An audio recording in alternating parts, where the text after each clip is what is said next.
Atos administrativos. Desculpa, alguém falou? Alguém falou alguma coisa? Foi a gravação que começou da aula. Ah, sim, ok. Então, nossa aula hoje vai ser sobre processos administrativos e também sobre atos administrativos. Deixa eu passar aqui o slide. Falando um pouquinho mais sobre mim antes da gente começar, né? Meu nome é Matheus Salatiel, eu sou advogado, eu sou bacharel em Direito e pós-graduado pela URCA, na Universidade Regional do Cariri. No momento, estou cursando mestrado em Direito e Negócios Internacionais pela Funiber, com parceria com a Universidade da Espanha. E também tenho formação em didática e docência no ensino superior pela FGV. Especificamente, nossa aula de hoje vai ser sobre processos administrativos, mas antes a gente precisa entender sobre atos administrativos, que são essência. Os atos administrativos, eles são quase um glossário do direito administrativo em geral. E aí eu não sei exatamente quantos de vocês já são familiarizados com esse estudo, com qual o nível que vocês estão nesse estudo, mas é importante a gente fazer esse estudo do ato administrativo antes de entrar no processo. Então eu vou seguir um pouco rápido para que a gente possa chegar no processo, mas se o ritmo estiver muito acelerado para vocês, vocês podem me interromper, pedir para eu voltar, explicar mais devagar. Perfeito, Cássia. A gente vai devagarzinho, conforme você tenha qualquer dúvida, é só perguntar, tá? Pode perguntar no chat, pode abrir o áudio, fiquem à vontade. É, eu queria saber de vocês o que é que vocês acham que é um ato administrativo. O que é que vem à cabeça de vocês quando a gente fala essa expressão?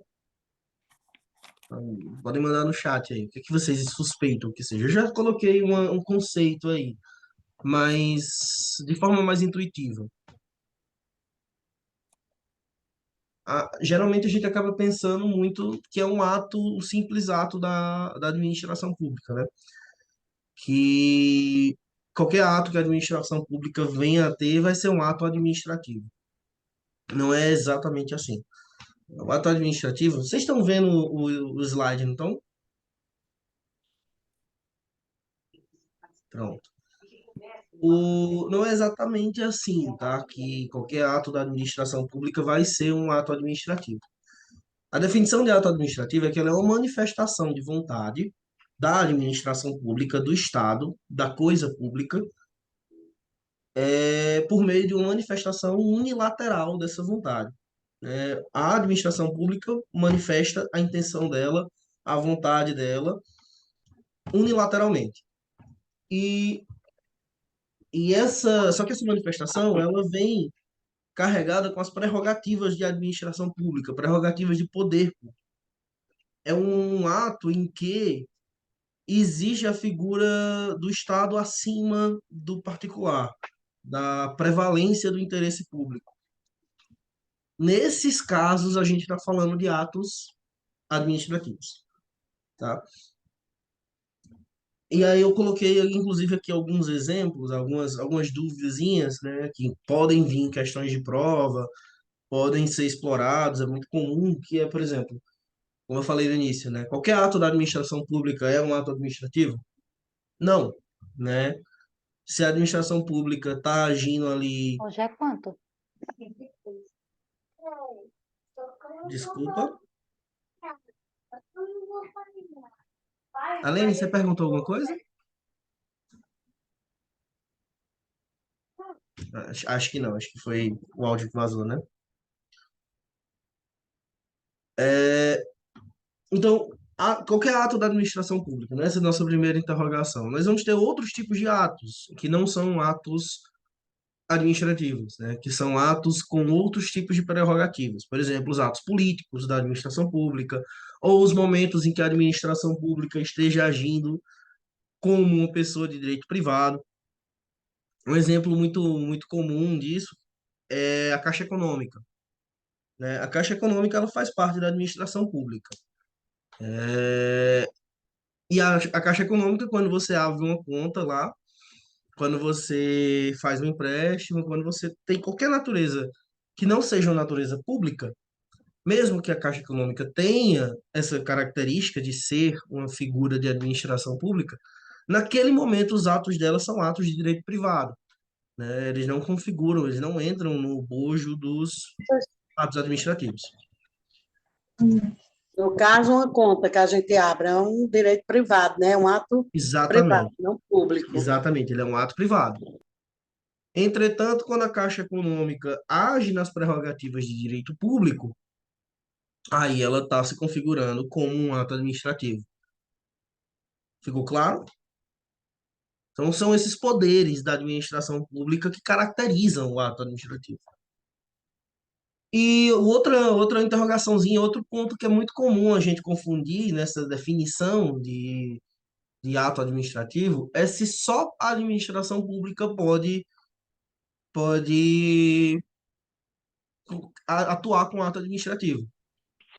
E a resposta intuitiva seria que sim, né? Se eu estou dizendo categoricamente que eu preciso ter os poderes da administração pública para agir com ato administrativo, logicamente só a administração pública poderia, poderia ter esse tipo de atuação. Mas Esse existem ato, casos. esse Oi? ato público que você fala aí, professor, para agir, como seria? Em caso de quê? Por exemplo, você passando no concurso, você vai ser empossada. A posse do, do cargo, ela é um ato administrativo. O Estado está dizendo que está contratando você. O Estado está agindo, né? Então você tem um ente público, ali a prefeitura, por exemplo, declarando a vontade dela unilateralmente, dizendo eu, ente público, estou contratando essa pessoa para o cargo específico. Então, no caso, é um ato público e privado ao mesmo tempo? Não, é um ato público. São É um ato atos, público. isso, é um ato administrativo. Ah, sim, administrativo, entendi. E aí a pergunta é: somente os entes públicos poderiam ter esses atos administrativos? A resposta mais intuitiva é que sim. Porque se eu estou dizendo que os atos administrativos derivam do poder público, logicamente a pessoa de direito privado não poderia ter esses atos. Só que existe uma exceção que são as concessionárias, as empresas que têm, as figuras que têm a delegação de poder público. Então, por exemplo, uma empresa que é concessionária de uma linha de transporte público, ela muitas vezes vai ter atos inerentes a poder público, né? São coisas que podem aparecer ali em uma pegadinha de prova, né? Só para vocês registrarem. Mas o importante é vocês entenderem essa definição que está com algumas partes em negrito, que ato administrativo é uma manifestação unilateral de vontade da administração pública na utilização das prerrogativas de direito público. Conseguem? Ficou claro? Ficou alguma dúvida sobre esse primeiro ponto?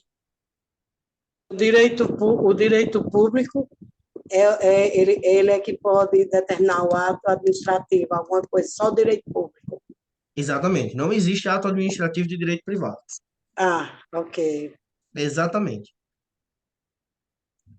Então, em sequência, uma explicaçãozinha sobre o fato de existirem outros atos, né? Os atos da administração pública podem ser atos políticos, de governo, atos privados, atos materiais ou atos administrativos.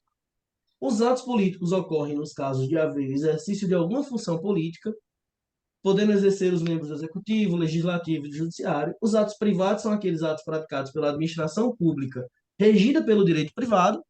Então, quando a Caixa Econômica você vai e abre uma conta, você está agindo como direito privado ali. Ali não tem nada de direito público. Então, nesse caso, é um ato privado, mesmo sendo uma entidade pública. São aqueles praticados pela administração regida pelo direito privado, ou seja, os atos em que a administração atua sem as prerrogativas de direito público. Os atos materiais, comumente denominados fatos administrativos, são aqueles nos quais a vontade se manifesta no Estado. São os atos de mera execução de atividade. É o cotidiano de uma entidade pública. E já os atos administrativos, como a gente falou anteriormente, é a manifestação da vontade. Até aqui tá claro, pessoal? Até aqui tá podendo seguir.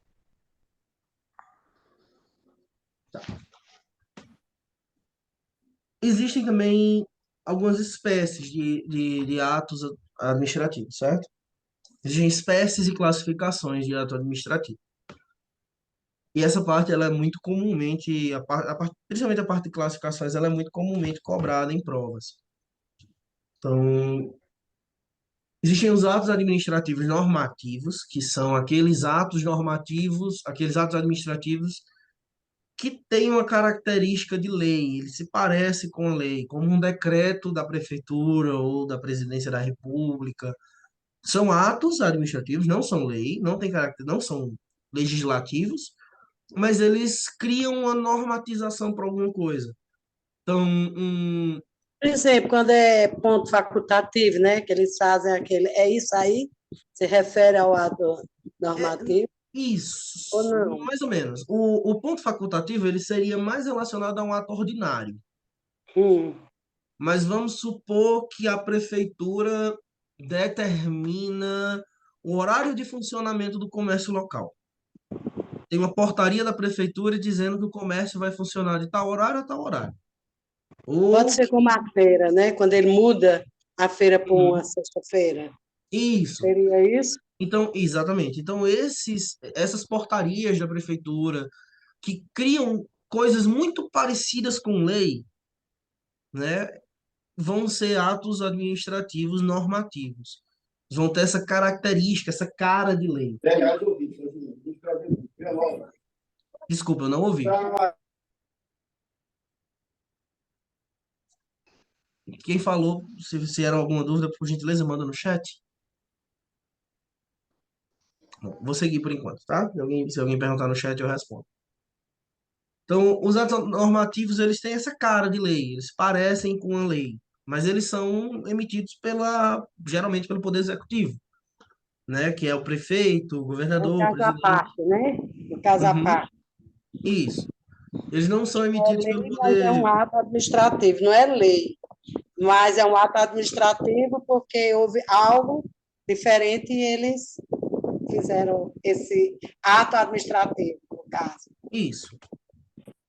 Então, uma portaria da Anvisa regulando um remédio, uma determinação do IBAMA, todos esses atos, eles não são leis, mas eles têm essa cara de lei. Produzem efeitos semelhantes à lei. Então, eles criam essas obrigações e regulam essas obrigações e situações. São os atos normativos. Os atos ordinários são os atos ordinários, eles são os que regulam o simples cotidiano da vida pública. Então, por exemplo, ponto facultativo, como o colega falou, né, eles regulam simplesmente o andamento da vida ordinária dos agentes públicos e do funcionamento da coisa pública. Os negociais são quando existe uma vontade das duas partes. Embora o ato administrativo ele seja feito somente pelo ente público, mas ele ali há uma negociação com o ente privado. Então, por exemplo, o contrato público firmado depois de uma licitação é um ato negocial, certo? Consegue entender até aí, né? E os Consigo, depois. enunciativos, eles se resumem a atestar um fato. Então, por exemplo, um ato solene firmado pela prefeitura, por exemplo. Estou falando muito em prefeitura porque é a realidade do concurso, né, em questão. Está Mas mais próximo da gente, né? isso. É mais Mas fácil por de. várias outras entidades de direito público, tá? Não somente uma prefeitura.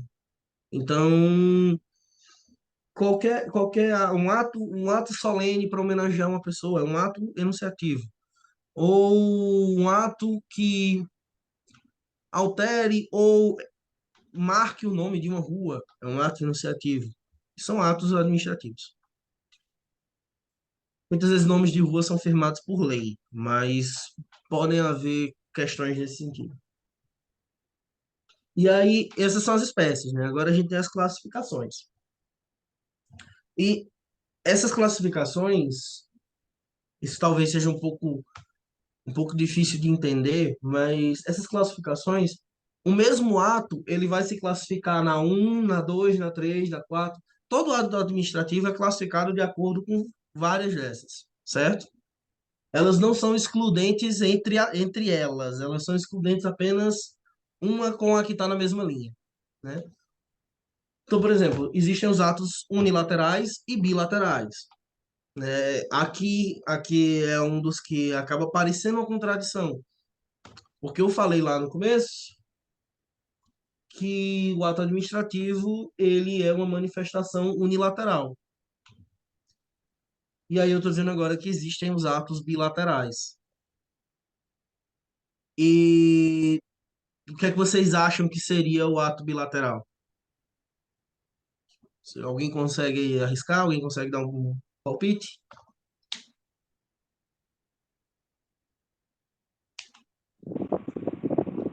Pode mandar no chat se não quiserem falar no microfone. O que seria um ato administrativo bilateral?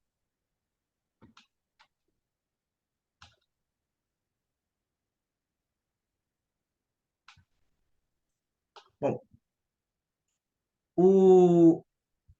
quando eu disse lá em cima que todo ato administrativo ele é unilateral, é porque todo ato administrativo ele parte da vontade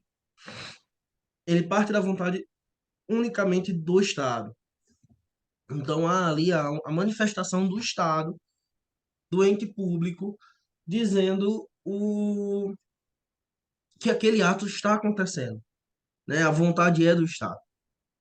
Quando existe o ato bilateral, é porque para que o ato seja formado, há a manifestação de um outro lado, né? Então, um exemplo muito prático disso é o contrato público, né? Para que haja um contrato público, para que haja manifestação do Estado dizendo eu tenho interesse em contratar, é necessário que haja a manifestação do empresa privada que se inscreveu naquele leilão, que se naquele qualquer que tenha sido aquele pregão, naquele qualquer que tenha sido aquele modelo licitatório. Então há duas vontades. O ato continua sendo a vontade do ente público, mas existe uma manifestação prévia de vontade de um ente privado. O unilateral é o público e o bilateral Unilateral, ou seja, unilateral. uma empresa que vai negociar, né, com eles Uhum, para que funcione isso. através da empresa pública, né, do Não, público. não só da empresa pública, Não? não só da empresa pública. Por Hum. exemplo, se a prefeitura abre uma licitação para fazer a obra de uma rua, né? Primeiro você tem a vontade daquela empresa que se matriculou no edital. Segundo, você tem a vontade da prefeitura assinando o contrato administrativo, contratando aquela empresa. Então, o ato administrativo, que é a assinatura do contrato, é realizado pela prefeitura. Mas antes houve esse outro lado, que foi o lado da empresa que se inscreveu no edital. Que é o bilateral. Isso é o bilateral. O unilateral é simplesmente um ato praticado só Eu pela sei, prefeitura, nesse exemplo. as empresas vão e aqui ganhar, né, Isso, na licitação. isso. Aqui nós temos os atos seguindo. Alguém tem alguma dúvida sobre unilateral e bilateral? Não, entendi. Um é do público, o outro é particular, privado. Geoneide, tem. Nesse exemplo que eu estou te dando, os bilaterais eu estou usando a licitação como exemplo. Depois da licitação, vai haver a assinatura de um contrato administrativo. Esse contrato administrativo, a assinatura dele é um ato, concorda? Que a prefeitura assinar o contrato, ela está agindo, ela está tendo um ato administrativo. É, com certeza. Esse ato de assinatura do contrato, quem está agindo é a prefeitura. Mas antes da assinatura, antes do ato, houve a manifestação da vontade da empresa. Exatamente. Então, ele é nesse exemplo, a licitação, né, o contrato administrativo seria um ato bilateral. É isso. É exatamente isso que eu estava pensando. Assim. Pronto, Professor, pode falar. professor, boa noite. Então, quer dizer que unilateral é quando se refere só ao interesse, por exemplo, da prefeitura em contratar. Aí, quando tem a prefeitura mais a empresa, aí eu posso entender que é bilateral, é isso? Exatamente. Exatamente. Mas é importante, e aqui é onde muita gente acaba se confundindo, que o ato em si, ele é sempre uma manifestação de uma vontade unilateral, Certo. ok? Quem está assinando o E a contrato é a vontade prefeitura. a vontade é do poder público, lógico. Exatamente. A vontade do poder público. Depois é que vem a negociação para ser bilateral. Exatamente. Exatamente. Ficou claro? Certo. Sim. Obrigada. Pronto. Se alguém tiver alguma dúvida, pode interromper. Poderia, vou dar outro exemplo. É, Quando a prefeitura lança um edital de concurso público, ela está fazendo um ato simples. É um ato unilateral. Ela está mandando a vontade dela, usando a vontade dela para dizer quais são os cargos que ela quer. Quando você se faz sua inscrição no concurso público, passa e é empossado, a prefeitura está dizendo a vontade dela ainda de lhe contratar. Continua sendo uma manifestação unilateral, mas dependeu da sua vontade de se inscrever no concurso. Então, a prefeitura não poderia lhe contratar se você não tivesse feito sua inscrição no concurso. Ficou mais claro esse exemplo? Ficou à vontade, tem que ser Bem também do claro. outro lado. Isso. A vontade de lhe contratar é da prefeitura. Mas para que ela possa realizar esse ato, você tem que ter se inscrito no concurso e passado na prova. Ficou claro? Essa é a primeira classificação, unilateral e bilateral. A segunda são os atos vinculados e discricionários. Tá? Essa é mais simples. Essa é mais simples. Os vinculados são aqueles em que existe exatamente a previsão na lei em que o que deve acontecer. O ente público, o agente, o prefeito, a pessoa que está agindo ali em nome da administração pública, não tem poder de escolha. Não tem poder de escolha. Se forem atingidas as condições previstas, ela vai ter que praticar aquele ato daquela forma. Então, por exemplo, se você tem 18 anos, você faz sua. Esse é um exemplo muito clássico, inclusive, tá? Se você tem 18 anos de idade ou mais, se você tem 18 anos de idade ou mais, você faz sua inscrição no Detran. Pessoal, estão avisando aqui no chat que algum colega está com o microfone ligado e tá atrapalhando o som, tá? Então, se você tem mais de 18 anos, você faz sua inscrição no Detran devidamente, paga todas as taxas, segue todo o processo, é aprovado na prova teórica, é aprovado na prova prática, o ente público é obrigado a lhe dar sua carteira de motorista. Né? Ele não pode simplesmente olhar para sua cara e dizer, não, não gostei de você. Se você passou em todas as provas, se você pagou todas as taxas, ele é obrigado a cumprir aquele ato administrativo que é assinar sua carteira de motorista. Esse é o vinculado. Já o discricionário é o que ele tem alguma margem para fazer escolha. Então, por exemplo,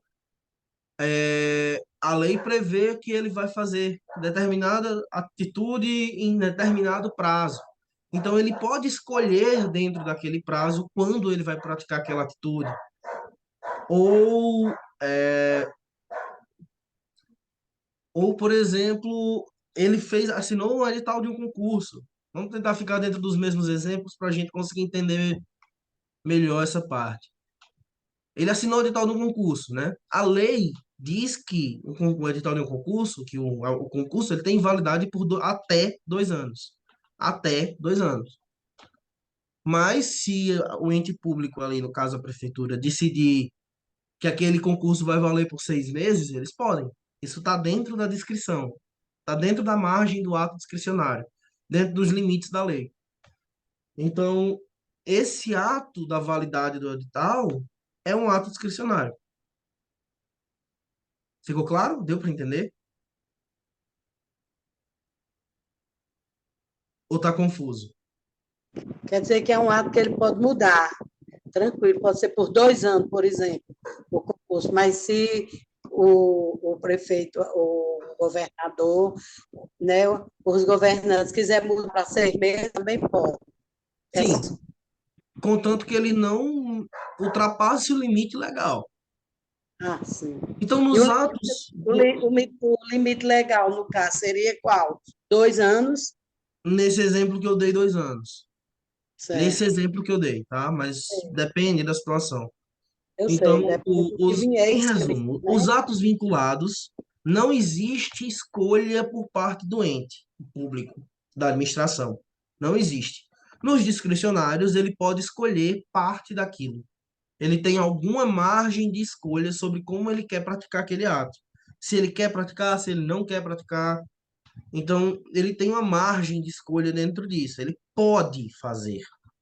Em um ele é obrigado, no outro ele pode fazer, né? E aí, como de acordo com a vontade dele, como a forma como ele acordou de manhã? Não. Ele tem que ver qual é o melhor interesse do público, do interesse público. Não, não necessariamente. A pergunta que fizeram aqui no chat, tá? Então, o ato bilateral e o vinculado caminham juntos? São similares? Não necessariamente. Em alguns casos, sim. Por exemplo, a carteira de motorista é um ato bilateral e é um ato vinculado. Ok, perfeito. Então, no caso. Não, então, a questão Eu não entendi a pergunta da Maria, tá? Mas vou responder a pergunta anterior, tá? O amigo que fez a pergunta sobre vinculado e bilateral, qual é o teu nome? Não tá aparecendo aqui no chat. Mas respondendo a pergunta do amigo que perguntou sobre vinculado e bilateral, tá? O exemplo que eu dei da carteira de motorista, de fato, ele é vinculado. Ah, é uma amiga, desculpe, viu? Que não tá aparecendo só o iPhone. No exemplo dessa pergunta, tá? A carteira de motorista é um ato vinculado e bilateral. Ok.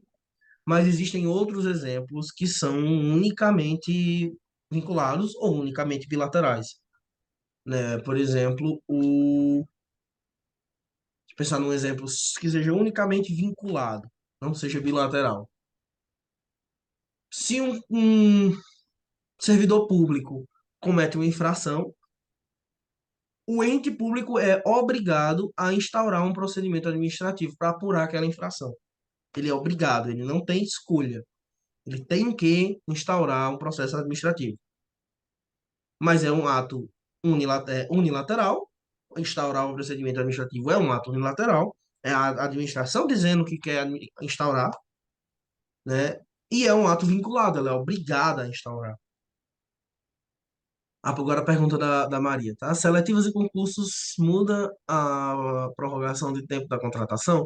Sim, sim, mas aqui foi só um exemplo que eu usei para explicar o que era o ato discricionário, tá? Foi só um exemplo. Vou dar outro exemplo para explicar o que é discricionário.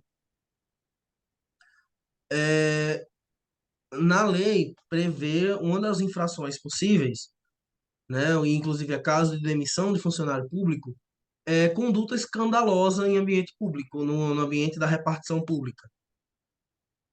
Agora, o que é conduta escandalosa, quem vai ter que apurar, quem vai ter que decidir é a autoridade pública. É a pessoa que está na frente da decisão da, da administração daquele momento. Então, o que é conduta escandalosa para uma pessoa não é para outra. Ele vai ter que olhar naquele caso o que é escandaloso, o que não é. E aí ele vai ter que decidir isso pautado nos princípios da administração pública, pautado no melhor interesse público. pautado nessas questões, não na opinião pessoal dele, não no que ele acha. Ficou claro agora o que é vinculado e o que é discricionário?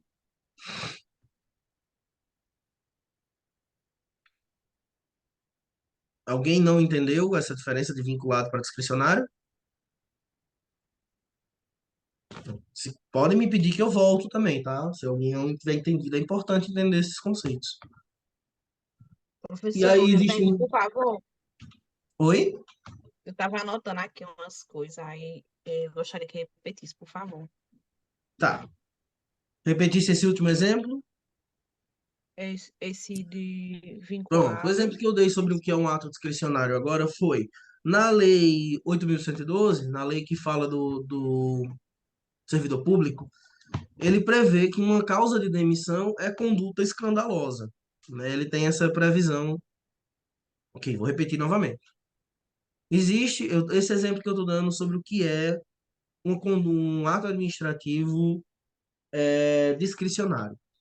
O ato discricionário, ele é um ato em que existe uma margem dentro dele para que o agente público decida algo. Ele toma uma decisão ali dentro, né? Ele não é uma coisa que ele é obrigado a fazer daquela forma. Ele pode decidir fazer ou não fazer, e ele pode decidir de que forma fazer, a escolha dele. E um exemplo disso é: existe a previsão de demissão de funcionário público por conduta escandalosa. Mas conduta escandalosa é um termo jurídico aberto. É um termo jurídico que cabe a cada um interpretar.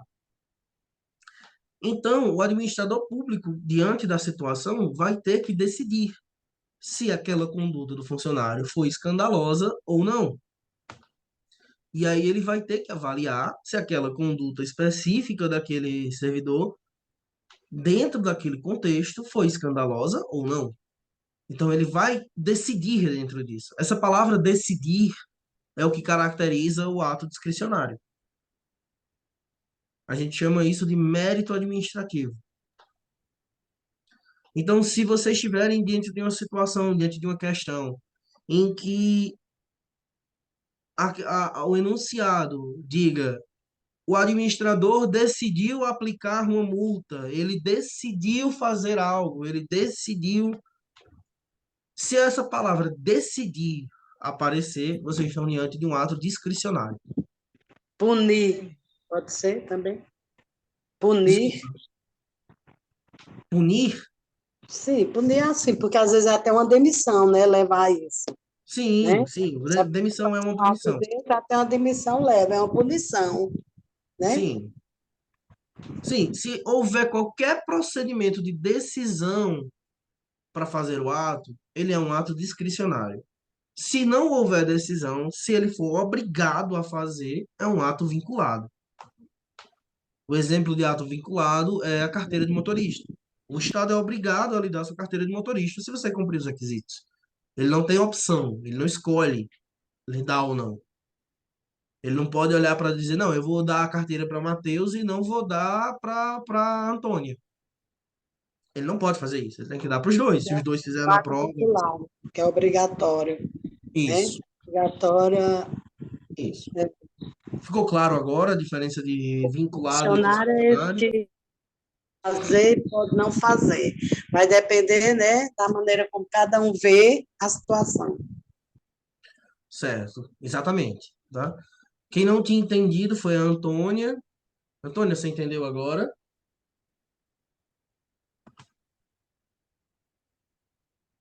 Foi o Rizomar e a Antônia. Vocês entenderam? Ficou claro para vocês? Se não tiver ficado claro, eu dou outro exemplo também. A gente vai até vocês entenderem. Eu vou seguir aqui, qualquer coisa vocês me avisam, tá? Ah, beleza. Eu entendi Beleza. aqui, Oi. professor. Ato vinculado é obrigatório, é um ato obrigatório. Isso. Tem por obrigação de fazer. E o discricionário, ele pode decidir o que vai fazer perante aquela situação com o servidor. É isso? Perfeito.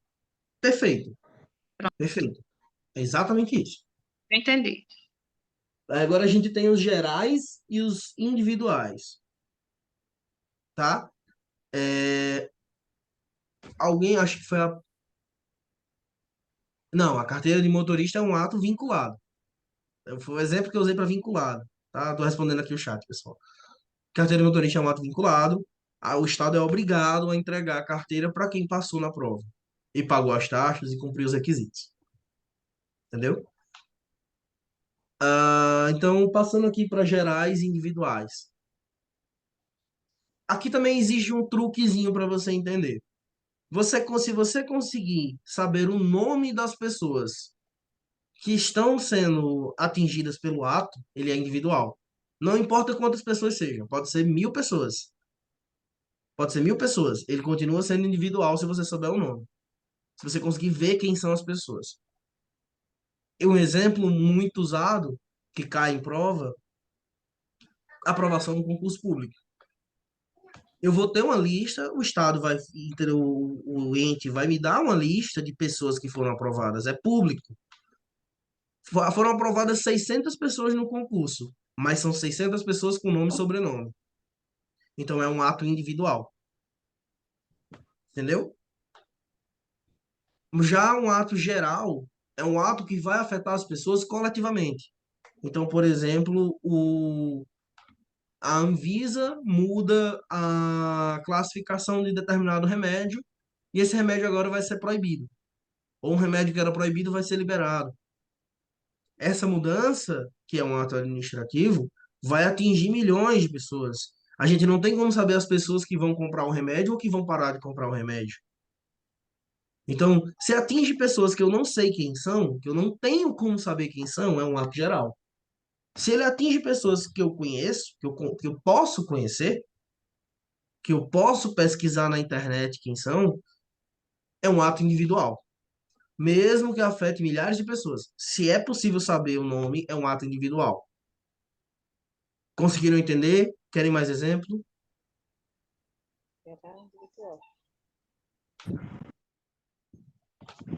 Entendi. O próprio nome já está dizendo, geral e individual, né?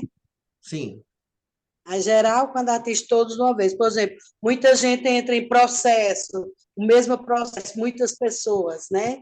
Ali, às vezes. O processo Isso. que atinge a muitos, que às vezes a pessoa nem entrou, mas como tem aquele direito, vai recebê-lo. Não é isso? Isso, mas assim, Individual, só eu, a pessoa entrar e tiver a lista, fulano, cicrano, é individual, já está mas se a dizendo. pessoa, se milhares de pessoas entraram no mesmo processo, eu não tenho como abrir o processo e ver o nome das pessoas? É geral. Eu tenho como ver o nome das pessoas, é um ato individual. É, devendo o nome, sem saber quem são, né? Aí é geral. Isso. Então, me deram outro exemplo. Ah, deixa eu pensar aqui. A prefeitura mudou a iluminação de determinada rua. Houve um ato da prefeitura mandando que o Demutran pintasse as faixas da rua. Houve algo estrutural na cidade. Eu não tenho como saber as pessoas que vão se beneficiar ou se prejudicar. É um ato geral. É, Ou rodízio de veículo. Acontece em cidades muito grandes, São Paulo, por exemplo. Eu não tenho como saber quem são as pessoas que vão ter que participar do rodízio. Não tem como saber. Então, porque é pela placa do carro. Então, isso é um é ato geral. geral. Um ato individual, eu sei exatamente as pessoas que vão Quem ser são as beneficiadas. Por exemplo, a Caixa com um exemplo de ato individual, tá? Exemplo de ato individual. A liberação do auxílio especial, do auxílio emergencial da pandemia. Foram milhões de pessoas no Brasil, né? Milhares de pessoas, eu não sei o número exato, tá? Milhões de pessoas no Brasil foram beneficiadas com o auxílio. Mas é possível saber o nome de todas as pessoas. A É, tinha gente um não nome. saberia. A gente não saberia, mas a Caixa Econômica sabe o nome de todas as pessoas. Então, é um benefício individual. É um ato administrativo individual. Apesar de ter atingido milhões de pessoas. Entenderam agora? Ficou claro? Ficou. É claro, só o Esse é um nome pouco já mais diz, simples, né? geral, Geral individual, individual, só o nome já diz. exatamente. Eu vou pular o 4. Eu volto já pro 4.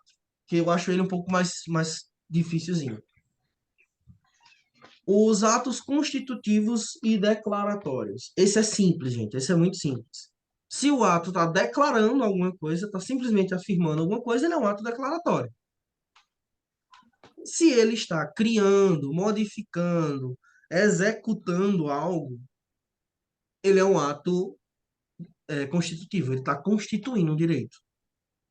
Então, se a prefeitura mudar o decreto que determina a cobrança do ICMS, perdão, do ICMS não, do IPTU, ICMS estadual, perdão.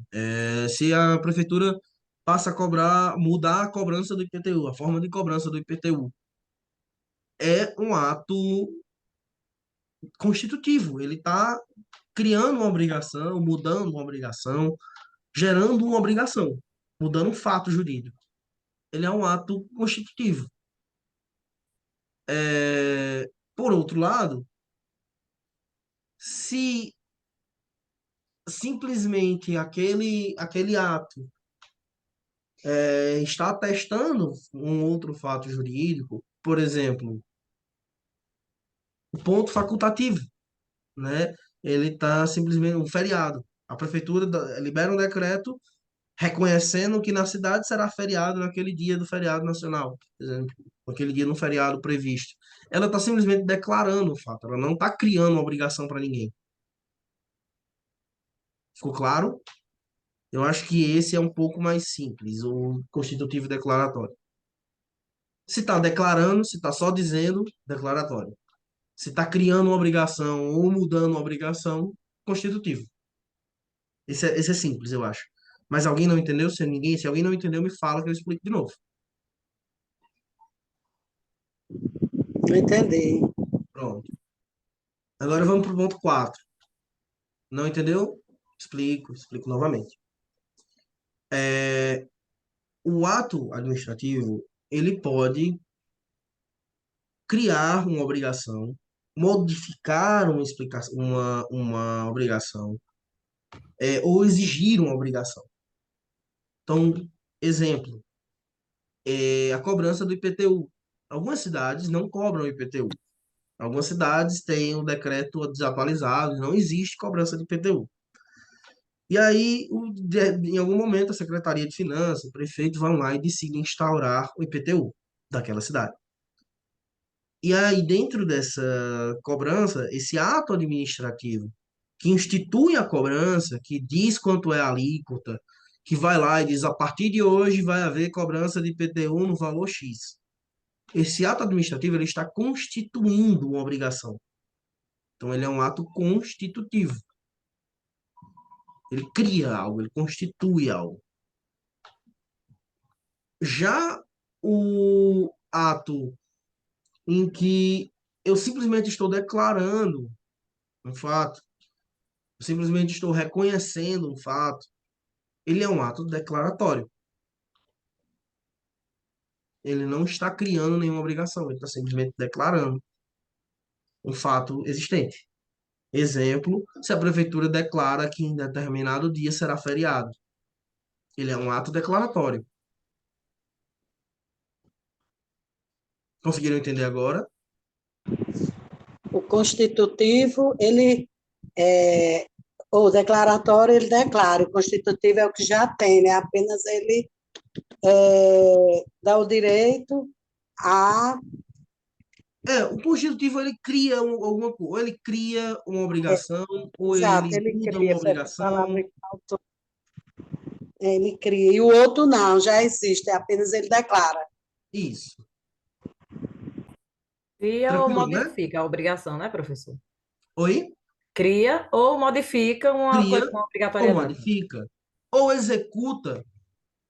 executa, por exemplo, o ato em questão pode ser mandar fazer o pavimento de uma rua,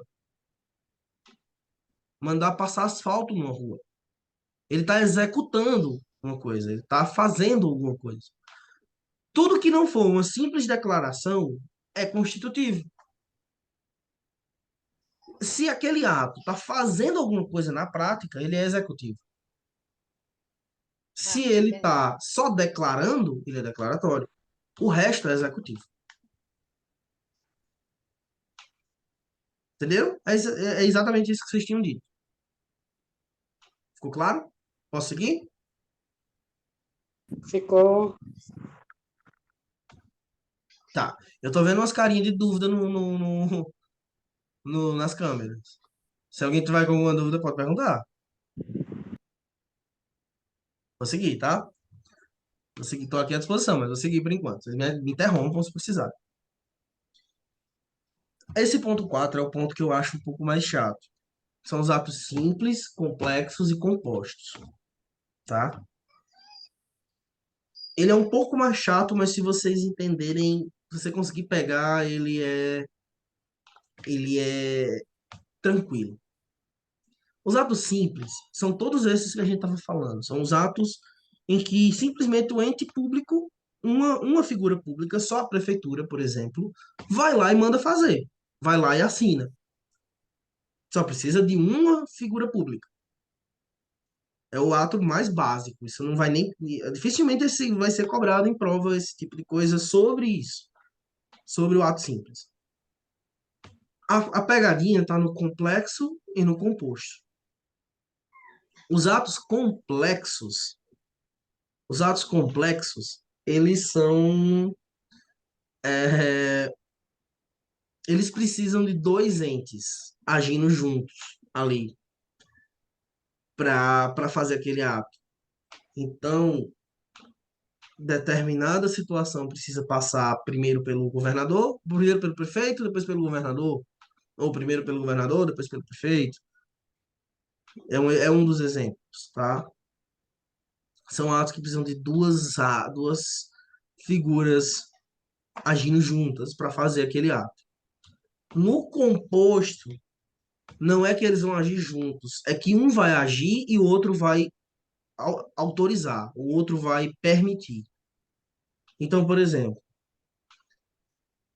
o governador libera verbas.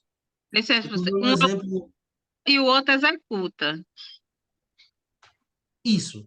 Isso é o complexo. Então, Complexo, por né? exemplo, o governador libera verbas para o município, para a construção de estradas. Esse ato do governador de liberar verbas é um ato é, é um ato simples. O prefeito assina o ato administrativo mandando construir a estrada. Então, O a complexo. construção da estrada dependeu de dois entes juntos. Então já é o complexo. Esse é o complexo. Esse é o complexo. O composto é diferente. O composto, um faz e o outro autoriza. O exemplo mais comum dos dois, o exemplo mais prático, na verdade, do complexo, só para vocês entenderem bem o complexo, é a aposentadoria. Aposentadoria. Na aposentadoria, eu vou ter a manifestação de vontade de vários órgãos para que aquele servidor público se aposente. Então, por exemplo, se você é funcionário do Ministério Público, por exemplo, você é funcionário do Ministério Público e você vai se aposentar, o Ministério Público tem que assinar a sua aposentadoria e depois o INSS. Tá dando para entender? A aposentadoria não é o tema da nossa aula, apesar de também ser direito administrativo, mas só para vocês entenderem, são vários órgãos agindo juntos. No composto, um vai agir e o outro vai autorizar que ele haja. Conseguiram entender a diferença? Esse é o composto. Isso, Um executa e depois o outro autoriza, né? isso, Por exemplo, asfalto, né? Às vezes faz e o governo depois autoriza. isso. Pode ser. Pode ser um exemplo. Se houver, se na questão da prova de vocês, houver a palavra autorização, Se houver a palavra autorização, você já pensa em composto. Se houver a palavra juntos, assim, participação, você pensa em complexo. Deu para ficar claro? Eu sei que esse ponto 4 ele é um pouquinho mais chato.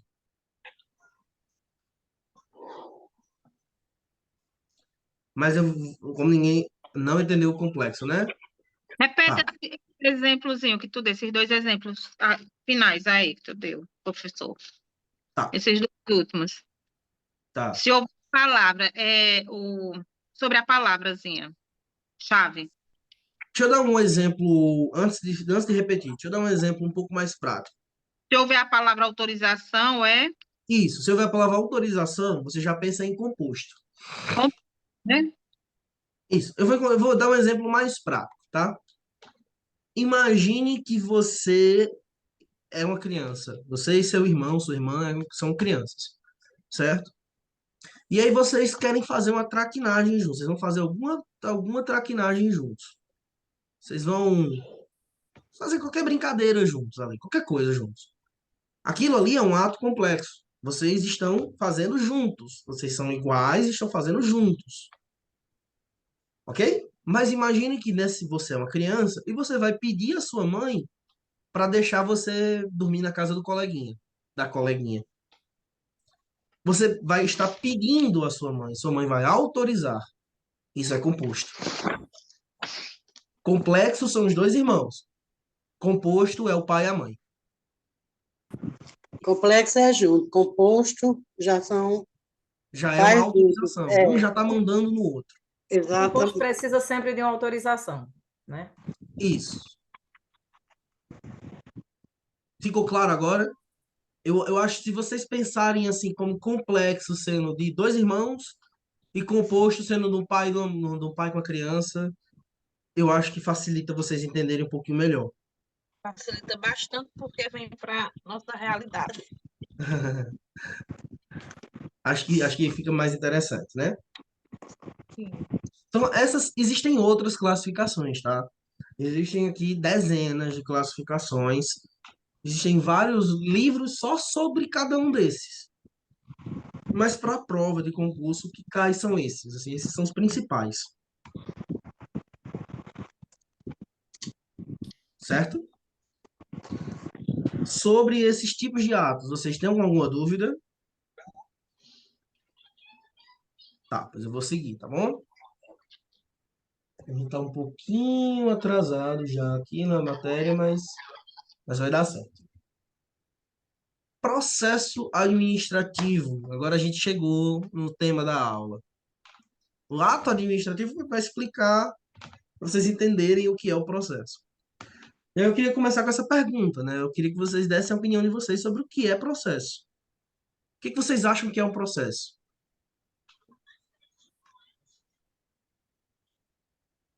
Vamos lá, pessoal, eu quero a opinião de vocês. O que é que vocês acham que é um processo? Pode mandar no chat se não quiser falar, tá?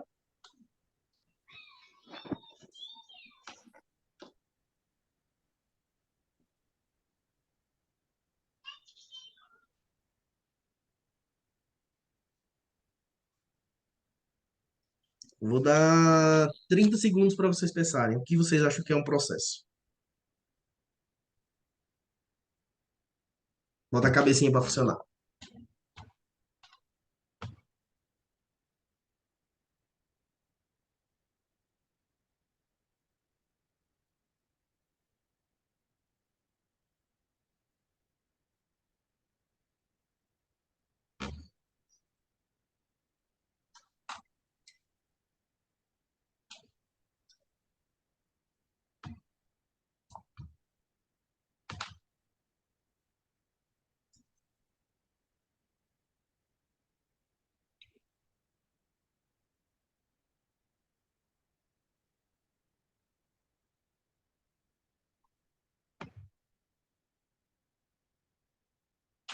E aí, pessoal, ninguém consegue chutar o que vocês acham que é um processo?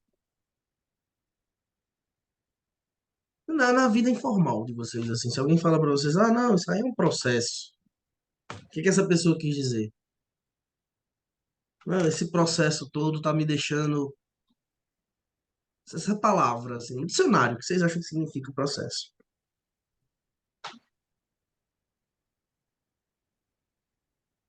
Que ele é feito por etapas. Uma ação continuada, é um andamento. Né? Eu tô vendo aqui as respostas do chat. Feito por etapas, falaram no áudio aqui. É uma atividade que precisa de alguma solução. Uma solução, uma atividade precisa de uma solução. Muito bom. Processo, formalmente, é uma sequência de ações que caminham para chegar no fim. Então, sim, é uma sequência, é um andamento, é uma ação continuada que busca uma solução, busca um fim. Então, vocês estão certos. Realmente é isso que é um processo. E todos os processos são assim. É um conjunto de ações que anda para frente. É tipo assim, planejar, organizar, dirigir, controlar. Tudo Isso aí organização, são etapas do processo. não é? São etapas do processo. Então, o processo é tudo que começa num lugar e termina em outro. Tudo que vai para frente, tudo que tem um andamento, né? E, e que o processo administrativo é isso também. Só que ele tem características especiais que diferenciam ele de um processo diferente, de um processo judicial, por exemplo. Né? Então, o processo administrativo, o conceito dele é que ele é a sequência ordenada de atos. Então, a gente falou de ato antes, né? E procedimentos. Então, toda a metodologia adotada ali pelo ente público, todos os métodos, toda a norma, toda a sequenciazinha, toda a burocracia, tá? Adotada pela administração pública com o objetivo de dar efeito a algo previsto em lei. Então, a gente usou muito o exemplo da carteira de motorista, né? Para você tirar a carteira de motorista, existe um processo administrativo, né? Onde você se inscreve, onde você paga taxas, onde você faz tudo, toda essa etapa. Isso é um processo, é um tipo de processo administrativo. A gente falou na demissão de um ente público. Para que um ente público, para que um servidor público seja demitido, ele tem que ter um processo disciplinar, ele não pode só ser demitido. Esse processo, que é o PAD, a gente vai falar dele depois, né? O processo administrativo disciplinar, ele é um processo com regras, com uma série de princípios, né? E aí, o processo administrativo é a forma como o poder público opera e toma as decisões necessárias para continuar funcionando, né? Então, a vida do poder público, da administração pública, é por meio de processos. Aquela ideia de burocracia, desculpa, para entrar na empresa privada, não entendi a pergunta, Gelneide.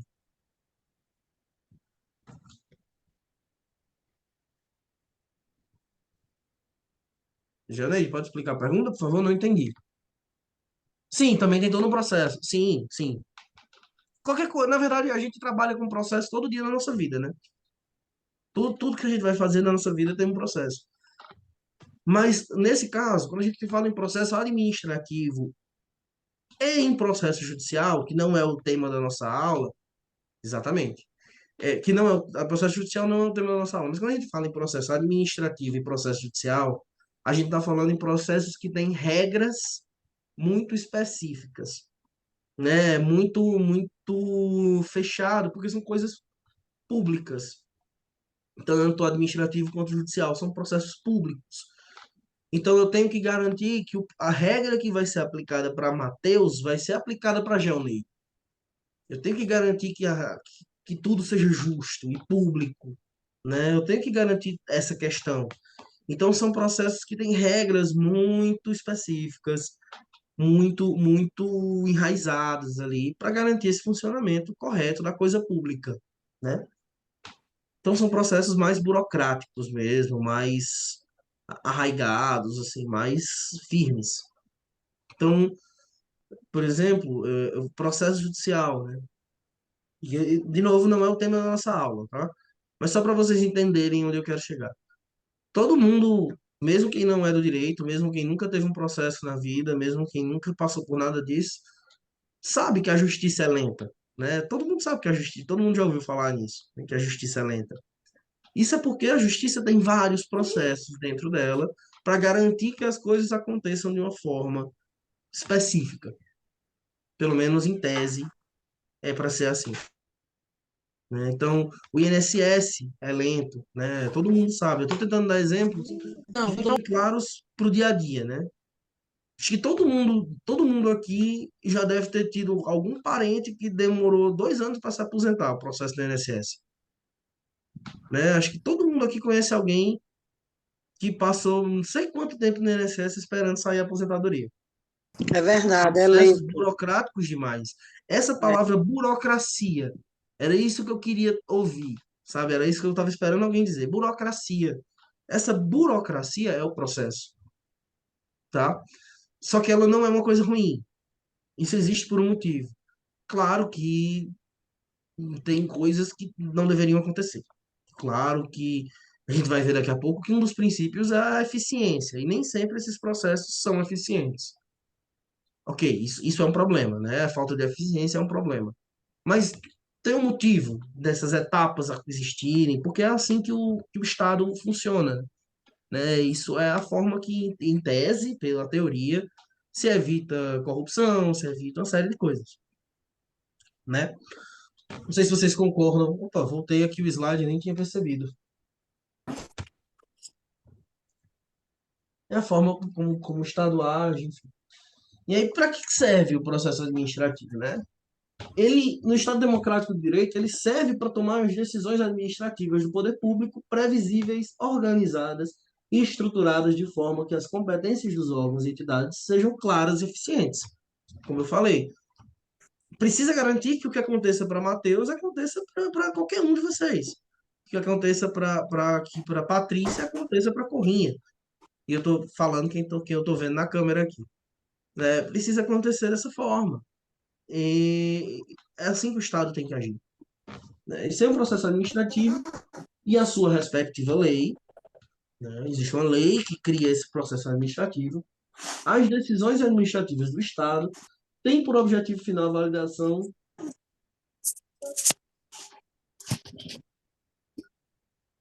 Eu li errado. Seu processo administrativo e a sua respectiva lei, as decisões administrativas do Estado, que têm por objetivo final a validação das leis e sua aplicação direta, seria desordenada, arbitrária e autocrática, fazendo com que os administrados, a sociedade, não tivessem consciência de como o poder do Estado opera. O processo, a burocracia, ela vai existir aí por todos esses motivos que a gente está conversando. Apesar dessa burocracia ser irritante às vezes, ser um problema, atrapalhar a vida do cidadão, mas ela deveria existir para proteger a gente, né? Para garantir que a prefeitura não vai contratar sem fazer concurso, por exemplo. Para garantir essas coisas, que nossos direitos sejam atendidos pela figura pública. Em tese, a função dos processos é essa. Esses processos administrativos não é só referente ao servidor público, não? Não, Certo. Porque tem não um juiz somente. que é diferente, né? Já é uma coisa mais complicada, mas esse é só refere-se administrativo, não ao servidor público, é qualquer pessoa que faça algo errado, né? Diferente da lei, o que a lei nos Não, obriga, não. não só não errado, não só errado, não só errado. Se faz um ato, né, que venha ser Mas fiscalizado, investigado. eu vou dar alguns exemplos de processos administrativos, tá? Para que haja um edital de um concurso, tem que haver um processo administrativo. Para que alguém se aposente do INSS, alguém fez alguma pergunta no microfone? O microfone é aberto aí. Para que alguém se aposente no INSS, tem que haver um processo administrativo. O vestibular de universidades públicas é um processo administrativo. Todos esses essa somatória de ações, etapas e procedimentos, né? Eu vou voltar até para a gente voltar aqui. Toda essa sequência de ações tomadas pelo agente público, aqui. A sequência ordenada de atos e procedimentos adotados pela administração pública com o objetivo de dar efeito a algo. Então, tudo que a administração pública faz é processo administrativo, né? É porque quando a gente não é acostumado com essa palavra, processo, a gente acaba pensando muitas vezes em processo penal, né? Em processo, em algum problema na justiça. Mas, na verdade, o processo. É o processo jurídico, né? Isso. Por isso que eu fiz a pergunta no começo, né? De que era Entendi que esse processo. processo administrativo é a gente quando vai se aposentar e tem que fazer todo aquele processo, pegar toda a Exato. documentação, isso. Exato. Então, por exemplo, se você tem uma dívida tributária, a Caixa Econômica, você tem uma dívida na Caixa Econômica, você tem uma dívida na Receita Federal, você está devendo imposto de renda, você tem uma dívida na Prefeitura. Essas dívidas públicas, que a pessoa tem não é uma dívida pública na verdade, mas essas dívidas tributárias são apuradas por meio de processo administrativo, né? E esses processos são públicos. Você pode ir lá e entender o que que eles estão fazendo, entender por que que eles estão lhe cobrando, e você tem direito de saber todas essas informações. Essa publicidade é uma característica dos processos administrativos. É isso Judiciais mesmo. também. Pode haver processos sigilosos? Pode, mas em casos específicos que a lei mande ser sigiloso, tá?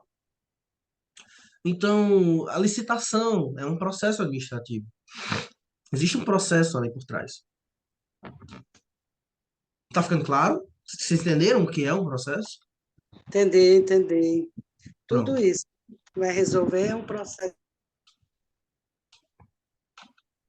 E aí, o processo administrativo, né, ele tem uma lei específica que regula como ele vai funcionar em âmbito federal, né? É a lei 9.000, é a lei 9784, né, de 99, que é, como o nome já deixa claro, né, Lei do Processo Administrativo Federal. Eu trouxe aqui alguns poucos artigos. É interessante vocês lerem ela, tá? Ela não é difícil. A gente vai ler alguns trechos dela hoje, se der tempo. Mas ela não é difícil. É interessante ler ela. Eu trouxe alguns pontos principais aqui, tá? O primeiro é o artigo primeiro dela, né? Esta lei estabelece normas básicas sobre os processos administrativos no âmbito da administração federal direta e indireta, visando, em especial, a proteção dos direitos dos administrados e o melhor cumprimento dos fins da administração. Parágrafo primeiro.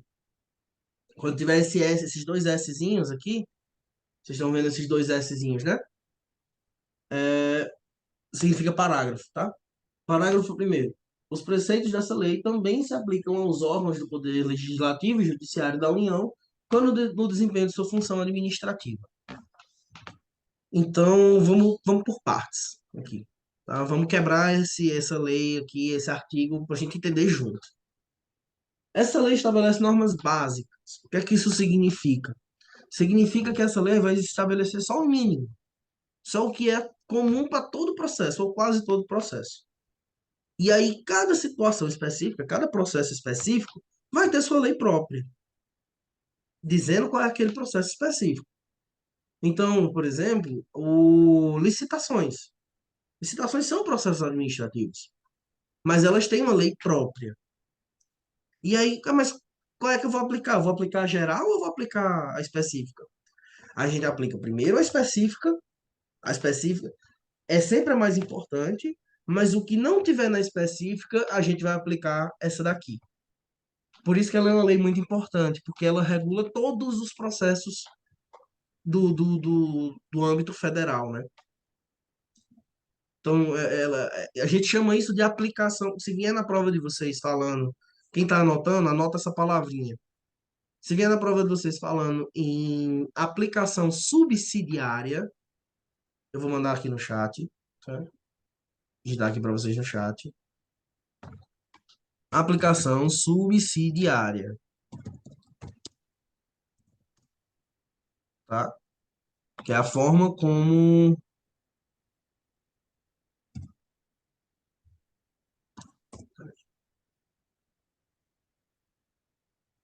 Aí não tá escrevendo.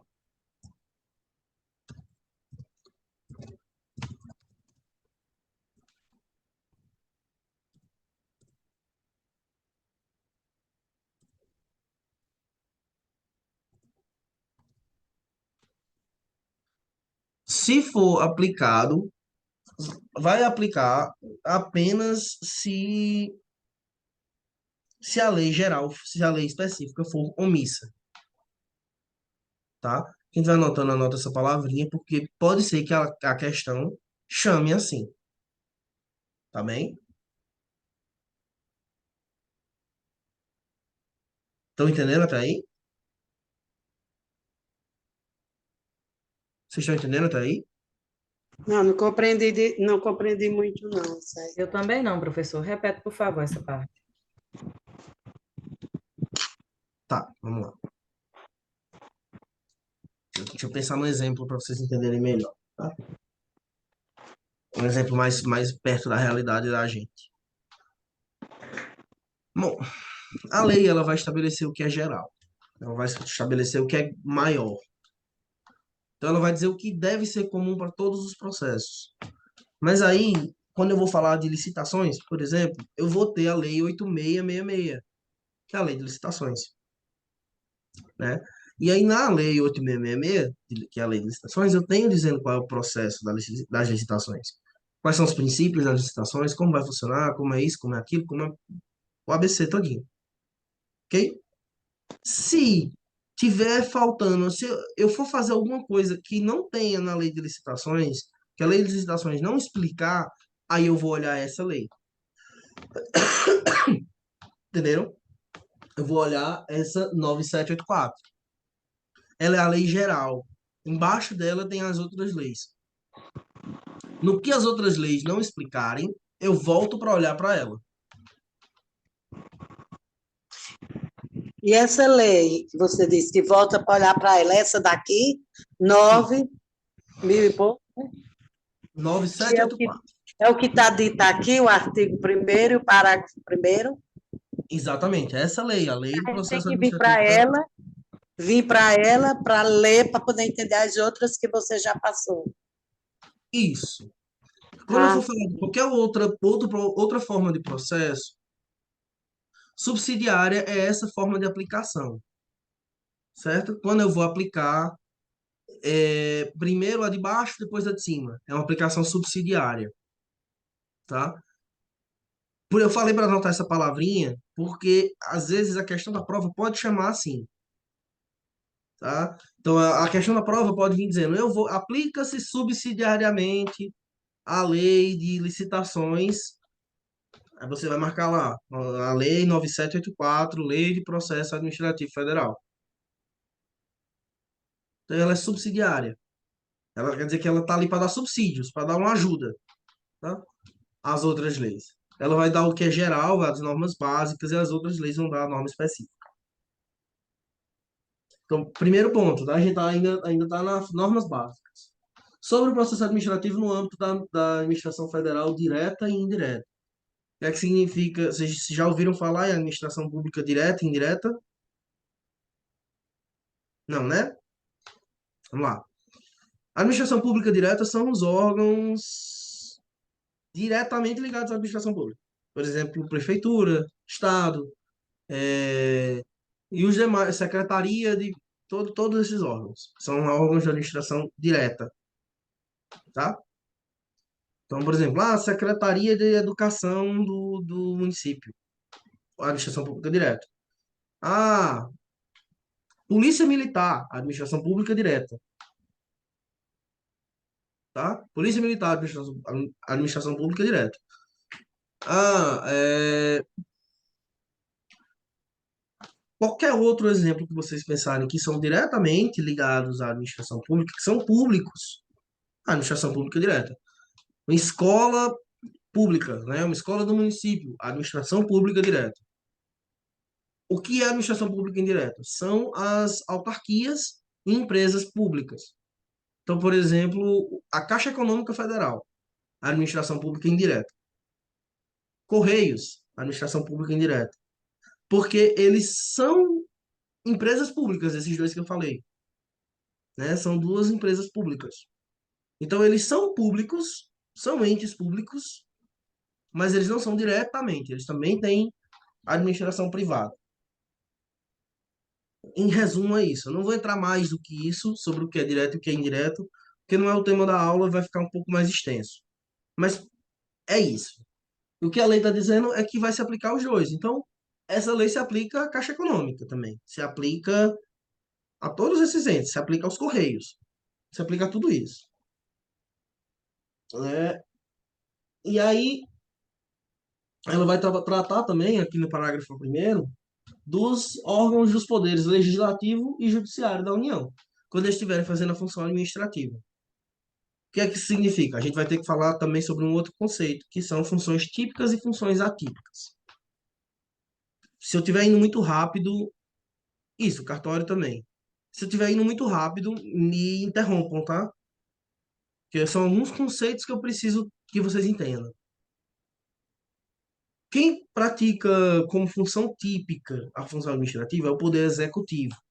Como a gente falou, o prefeito, o governador, são a polícia, que são braços do poder executivo.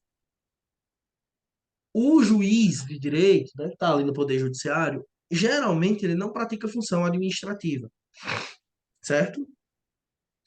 Mas ele tem uma função atípica que às vezes ele pratica. Então, por exemplo, se o juiz quer abrir uma portaria no fórum, o juiz, vamos supor que seja o diretor do fórum, ele quer abrir uma portaria solicitando compra de folha de papel. Nesse momento, ele está agindo como função administrativa. Então, quando o juiz, quando o vereador estiver exercendo funções administrativas, essa lei se aplica também. Então, se a se a Câmara dos Vereadores da cidade quiser comprar folha de papel, quiser qualquer coisa do gênero, estiver realizando uma atividade administrativa, eles se aplicam a essa lei. Como é que isso pode ser cobrado em prova? A lei do processo administrativo federal se aplica somente ao Poder Executivo. Falso. Se aplica também ao Legislativo e ao Judiciário, se estiverem exercendo função administrativa. Ok? Deu para Se entender? aplica aos três poderes, né? Oi? Se aplica aos três poderes, estiver exercendo. A função administrativa. Quem estiver fazendo função administrativa, se Mas aplica. mesmo sendo juiz, ele fazendo isso, tudo bem. Isso. Se naquele momento ele está fazendo isso, vai aplicar a regra do processo administrativo. Ok, Ok? ok. E aí tem uma observaçãozinha. Essa lei, ela é somente para o âmbito federal. Então é só para a União, né? É só para. Não é estadual. Mas existe uma súmula do STJ que prevê que. Do Superior Tribunal de Justiça, né? Que prevê que essa lei vai ser aplicada também aos estados que não tiverem uma lei própria para isso. Então, se os estados, Ceará, Paraíba, Pernambuco, Maranhão, São Paulo, se eles não tiverem uma lei estadual de processo administrativo, que a maioria não tem, vai usar essa lei também. Tranquilo? Vamos lá.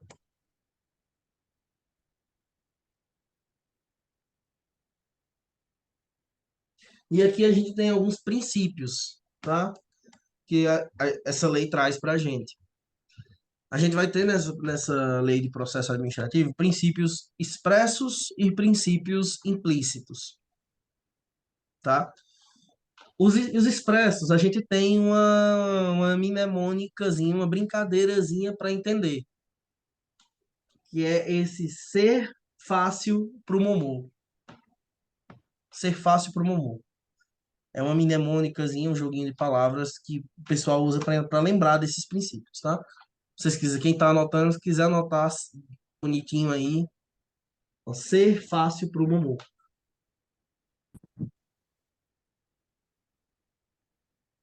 Aí quem tá anotando, puxa uma setinha para dizer o que é cada um aí.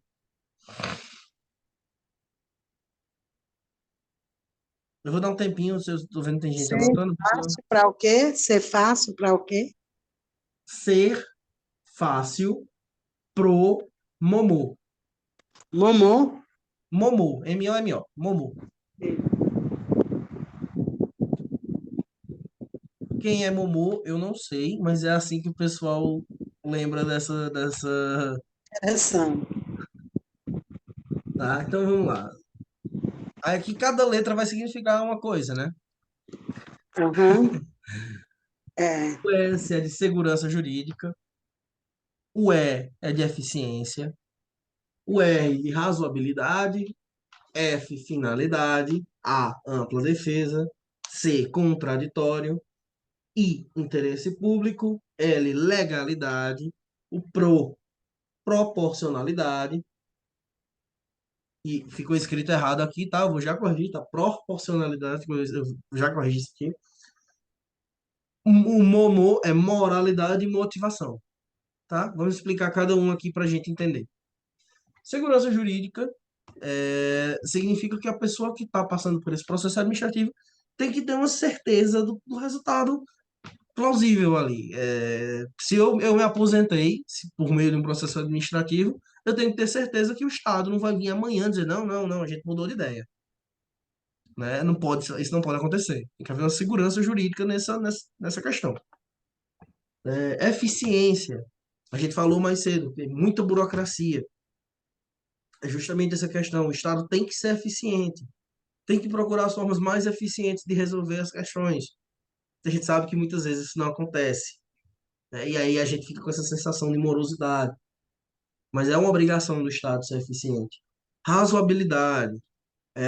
O Estado ele tem que ser razoável nas decisões dele, né? Ele tem que ser plausível nas decisões dele.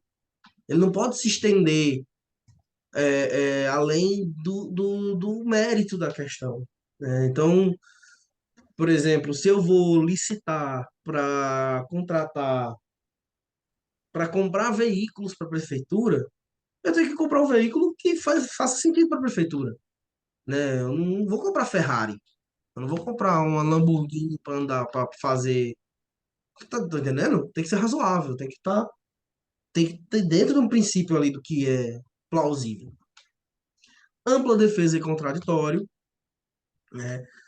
Contraditório significa que você vai ter direito a responder tudo aquilo que o Estado disser de você, e ampla defesa significa que você vai poder usar qualquer meio de prova.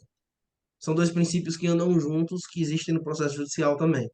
Significa que, supor que você seja um servidor público, e aí então abriram um processo contra você dizendo que você cometeu alguma infração. Você vai ter que ser ouvido, eles não vão poder fazer isso sem lhe dar a chance de se defender, e você vai poder usar todos os meios de prova cabíveis para provar sua inocência. Interesse público, né? Só pode haver. A administração pública só pode agir em prol do interesse público, né? A administração pública não pode agir em prol do interesse de fulano ou beltrano, tem que ser do interesse público. Legalidade, tudo que a administração pública faz tem que ser baseado na legalidade, tudo tem que estar previsto em lei, né? A legalidade em sentido estrito, tudo que está, todo processo administrativo tem que ser baseado numa lei, né? Tem que existir uma previsão legal para que aquele processo seja feito.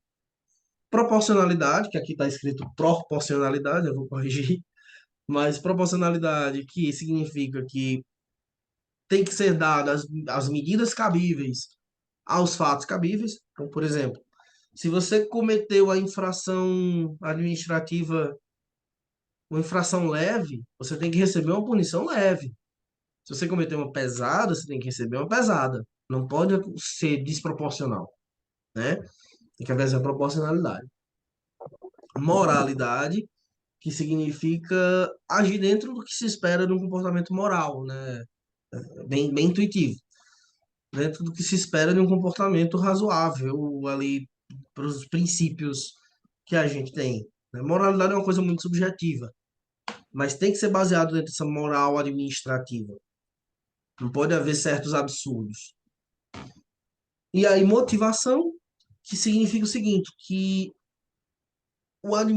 os atos públicos, né, os processos administrativos, eles são automotivados, tá? Ou seja, quem inicia os processos administrativos é a própria administração pública. Porque isso aqui é o oposto de um princípio do processo judicial, né, que é o princípio da inércia, que é o contrário. A justiça só pode agir se for provocada. Aqui não, aqui o interesse público é quem provoca aquela questão. Ninguém tem que provocar o poder público para que ele aja, ele tem que agir sozinho, né? Esses são os princípios expressos, né? O ser fácil para o Mumu. E aí, ser fácil para vocês também? Tá dando para entender? Pessoal? Professor, repete só a segurança jurídica. Segurança jurídica. Segurança jurídica significa que você vai ter que. Tá difícil para o Mumu? Tá, vamos devagar para o Mumu, para ficar fácil. A segurança jurídica significa que eu tenho que ter confiança naquele resultado. Então, por exemplo, o exemplo que eu usei quando eu expliquei a primeira vez, eu acho que ele é bem simples. Se você se aposentou pelo INSS, com base em processo administrativo, você tem que ter confiança de que de que aquela decisão não vai mudar, que você não vai perder sua aposentadoria sem nenhum motivo, de maneira injusta, sem haver outro processo, entendeu? Então você tem que ter confiança naquele resultado, naquela resposta do Estado. De fato, pessoal, tô vendo aqui o chat, tá? É um assunto complexo, porque é muita informação junta, né? E para quem não é uma informação que a gente está acostumado a lidar. Só que é um assunto que cai em qualquer concurso que vocês façam. Então, depois que vocês aprenderem esse básico, vocês vão ver que fica muito fácil, tá? Esse iniciozinho, a primeira vez que você vê esse assunto, aqui ele é mais chato. Mas quando ele entra na cabeça, fica fácil demais, tá? Ele é muito simples para quem já entende o básico. Vamos lá, a gente chega lá. Vamos dando um passinho de cada vez. Vamos fazer igual o Momu aqui para ficar fácil para a gente. Então, a segurança jurídica é isso. Tá respondido? Ou ainda não entendeu? Acho que foi a Agora Renata, né? sim, Entendeu, né, entendi, Renata? Pronto. entendi. Mais algum outro que vocês não têm entendido? Algum outro princípio?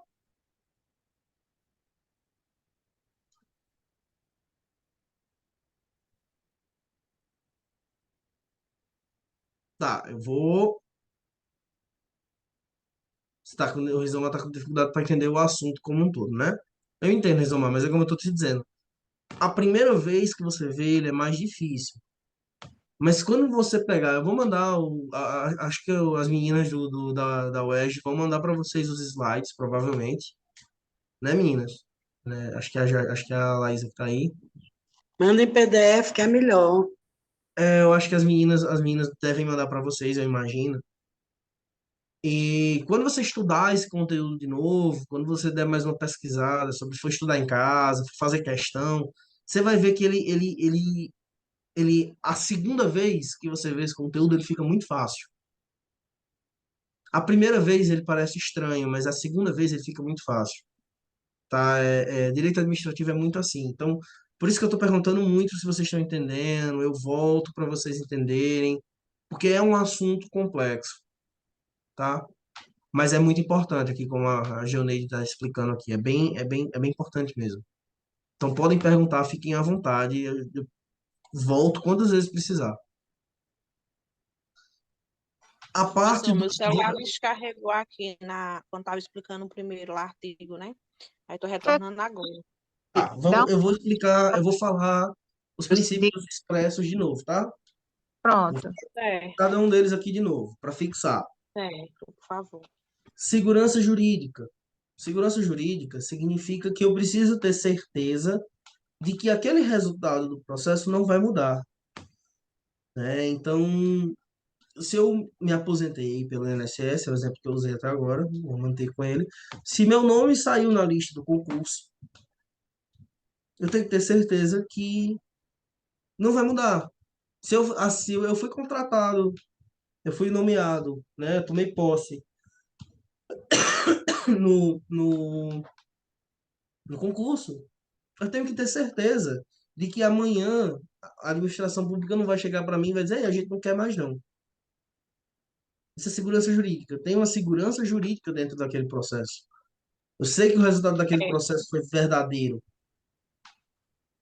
Eficiência. Confiar, né? Uhum. é Eficiência. algo que garante o meu direito, né? Exatamente. Certo. Eficiência.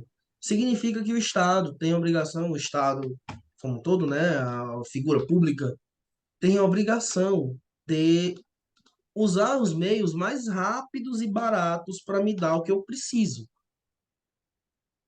Então, é, tem que ser rápido, tem que ser rápido. O processo administrativo tem que ser rápido. Infelizmente, a gente sabe que não é, mas ele deveria ser. Razoabilidade significa que eu tenho que esperar uma resposta do Estado, da figura pública, que seja razoável. É bem intuitivo isso, seja razoável. Então, o exemplo que eu usei mais cedo, se há uma licitação para compra de veículos da prefeitura, a prefeitura não pode comprar uma Ferrari, entendeu? Não é razoável que o veículo adquirido seja um Ferrari. Tem que ser um veículo que seja razoável para as condições ali do ambiente, para o que o veículo vai fazer. Da mesma forma, eu não posso comprar um Renault Kwid para fazer pavimentação de asfalto. Tem que comprar um trator. Tem que comprar o veículo correto. Isso é razoável, razoabilidade, é lógica. É comprar o que está precisando realmente, né? Isso, você tem que usar os meios necessários para os fins necessários, né? Não adianta você fazer nada diferente disso. Finalidade, também é a mesma coisa. O processo administrativo ele tem que ter uma finalidade. Eu não posso mover a máquina pública para nada, porque isso tem gastos, tem um custo para o Estado, né? Todo processo administrativo tem pessoas trabalhando, tem repartições públicas funcionando, é um gasto. Tem que ter um motivo para ela estar agindo, né? Não pode ser à toa, não pode ser para nada. Contraditório e ampla defesa, eles andam juntos, eles são irmãozinhos aqui, eles andam de mão dada. Significa que eu preciso ser ouvido, eu vou ter direito de responder qualquer coisa que seja dita contra mim dentro de um processo, e que eu vou poder usar qualquer meio de prova para isso. Eu não vou ser cerceado, eu não vou ser calado. Eu não vou botar uma venda na minha boca durante o processo. Então, se está havendo um PAD, né, um processo administrativo disciplinar, com uma figura, um ente público, um servidor público, ali, esse servidor público ele vai ter direito de se defender de todas as formas possíveis, tá? Ele vai ser ouvido, ele vai poder levar um advogado, embora ele não seja obrigado. Ele pode levar um advogado, ele pode chamar testemunha, ele pode fazer uma série de coisas dentro daquele processo para se defender, né? Interesse público, como eu falei sobre finalidade também, o processo administrativo ele tem que acontecer com base no interesse público. Ele não pode acontecer com base no interesse particular de uma pessoa, né? Ele não pode, por exemplo, vamos supor que um de vocês é uma autoridade pública, que eu espero que logo vocês sejam. Um de vocês é uma autoridade pública dentro de um órgão público, e aí vocês não gostam de algum funcionário de vocês. Vocês não gostam dele. E aí vocês vão lá e abrem um processo administrativo, sendo que a pessoa não fez nada. Não pode acontecer. Da mesma forma, alguém que esteja acima de vocês, quando vocês forem servidores públicos, também não vai poder abrir um processo contra vocês. Simplesmente por abrir, só porque não vai com sua cara. Tem que haver interesse público para que isso aconteça. Ficou claro? Interesse público? Sim, é Legalidade. algo que É o Legalidade. que, Desculpa, Francisca, eu não te ouvi. sim, ficou claro. É algo que não pode afetar com interesse particular. Tem que Isso, ser interesse de um todo. isso. Legalidade significa que tudo que a administração pública faz tem que estar pautado em lei. Tem que haver uma lei que explique, que diga que aquele processo vai ter que acontecer e como ele vai ter que acontecer. Ele não pode acontecer com base na vontade, fonte de ideias da minha cabeça. Não pode. A fonte tem que ser sempre a lei. Proporcionalidade significa que aquele resultado ele vai ter que ser proporcional aos eventos, né? Proporcional ao que deu causa a ele. Moralidade significa que vai ter que ficar dentro de princípios morais, dentro do que se espera da administração pública. Então, você não pode agir em desacordo com a moralidade, né? E aí não faltam exemplos, independente da opinião política de cada um, mas não faltam exemplos na vida da gente de casos em que a administração pública foge da moralidade, né? Isso não pode acontecer. Isso não pode acontecer de jeito nenhum. O princípio da moralidade. E o princípio da motivação significa que a administração pública é quem motiva o próprio processo. Diferente do processo judicial, que alguém tem que processar alguém. Na administração pública, é ela mesma que faz todos os processos sozinha ou com terceiros. Mas ela mesma dá início a tudo. Então, a própria administração pública decide abrir um processo administrativo contra um funcionário, contra um servidor. A própria administração pública faz isso, não precisa haver uma denúncia. Se ela perceber os fatos, ela mesma dá início ao processo. Ficou claro?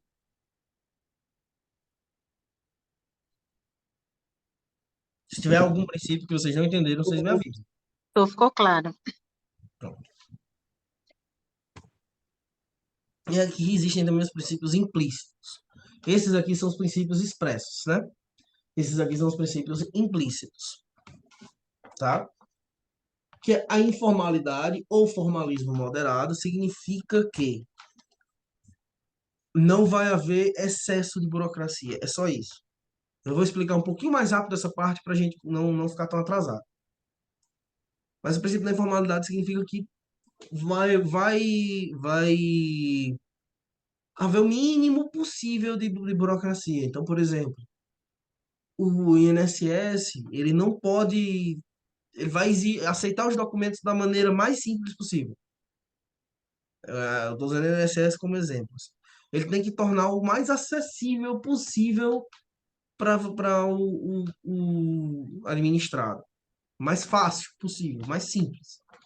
A oficialidade ou impulso oficial é justamente muito parecido com o princípio da motivação, né? Que a própria administração pública dá início aos processos. Ela faz isso sozinha, né? A gratuidade significa que todos os processos administrativos eles são gratuitos, a não ser que a lei diga o contrário. Então, por exemplo, as taxas que você paga no Detran, né, são uma exceção dessa regra. Mas você não paga nada para ir no INSS e se aposentar, assim, dar entrada na aposentadoria, né?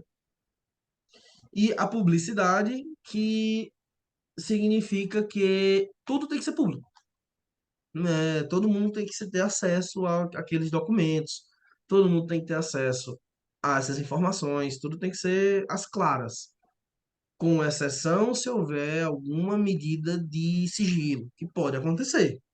Existem processos que são sigilosos, né? Mas, em geral, tudo deve ser público. Ficou claro?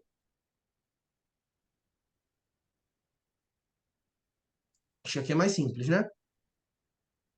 Vou passar, tá bom? Aqui eu não vou ler toda essa parte, tá? Eu não vou ler com vocês agora, mas vai estar no PDF para que vocês vejam. Aqui é explicando alguns dos princípios, ó, motivação, oficialidade, alguns desses princípios que a gente conversou agora, tá bom? Beleza, Maria, melhorou, né? Ficou mais claro agora. Legal. Agora a gente vai entrar no processo administrativo disciplinar, que é um processo específico que está lá na Lei 8.112, né? Aqui, tá marcadinho aqui, inclusive. Está lá na 8.112, que é a Lei do Servidor Público. É o processo disciplinar que acontece quando ocorre alguma infração dentro do serviço público. Tá? Simples assim. Aí vamos dar uma olhada nas algumas características dele. Processo administrativo disciplinar é um conjunto. Ah, tem uma outra coisa antes, tá? Existe um tópico que eu estava pretendendo ler com vocês sobre, sobre direitos e deveres do administrado dentro do processo administrativo, tá? São dois artigos dentro da lei 9784. Mas, pela hora, se a gente parar para ler esses artigos, a gente não vai conseguir ver o PAD. Eu acho que é mais importante para vocês ver sobre o PAD. Então, eu vou deixar como recomendação para vocês que vocês leiam esses dois artigos, tá? Dessa lei, é o artigo 3 e o artigo 4 da lei 9784. Então, são bem simples. Bem simples. É só ler que ele diz lá, direitos e deveres. Direitos, tal coisa, tal coisa, tal coisa. Deveres. É bem simples.